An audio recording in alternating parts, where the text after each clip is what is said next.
Joe. The Weekend at Bernie's candidate, Joe Biden, who, if you watched my live yesterday, it took him 5 takes in 13 seconds, I think it was. That little clip that he called out President Trump, if you watch it, he makes a statement, cut. Makes a statement, cut. Makes a statement, cut. Makes a statement, cut. Makes a statement, cut. So all he could do is make a statement, and then they had to shut the video off. Hey, Joe, here's what you're going to say next. And then he would just regurgitate it like a monkey. Okay? So this is Joe Biden. This is going to be you guys are going to be shocked. This is Joe Biden in 1997, Senator Joe Biden proposed legislation to expand his 1994 crime bill to cover juveniles and marijuana users.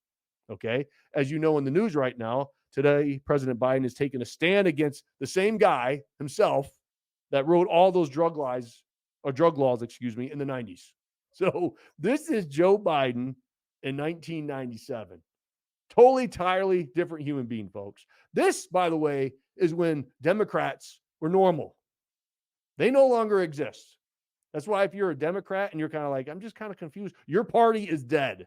Your party has been taken over by a group of progressive Marxists that believe in keeping secrets from parents, that believes in all this Marxist movement, allowing millions upon millions, over 10 million, I think, of illegal immigrants to flood our country, right? It goes on and on, all right? So this is what your party used to sound like, which if you mute him out or actually put a face over his cover or a cover over his face so you don't see who's talking, you'd be like, this guy sounds like a moderate Republican. So here's Joe back in 1997. Drugs, stupid, it's drugs. It's drugs, stupid, it's drugs. And it is. It is drugs.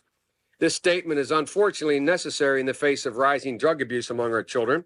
While drug abuse among adults is holding steady, all the surveys tell us that more and more children are falling prey to drugs. Anecdotal for 1 second, went to one of our leading high schools, public high schools in my state, and one of the leading private high schools. In the midst of the campaign, asked them about what they thought about marijuana, how many thought it was harmless. 85% of the kids raised their hand. First time since the 1974 I've had a debate in a high school with children about whether or not, why isn't it legal? It's the old 1974 argument when I got started in this business. So we have to understand there are 39 million children under the age of 10. If not 0.1% increase in the percent of those who try drugs occurs, we will still have an 8 or 9% increase in the number of crimes committed as a consequence of drugs because that population is going to balloon. So holding steady is not enough.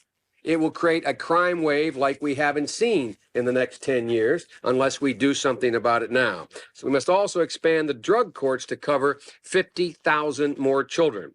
A vast improvement on the no drug testing, no treatment, and no threat of punishment system that typifies so many juvenile courts today. 600,000 convicted first-time drug abusers walk in the street without one single solitary sanction against them. Drug courts are not lenient. They are tougher. They are tougher. Wow.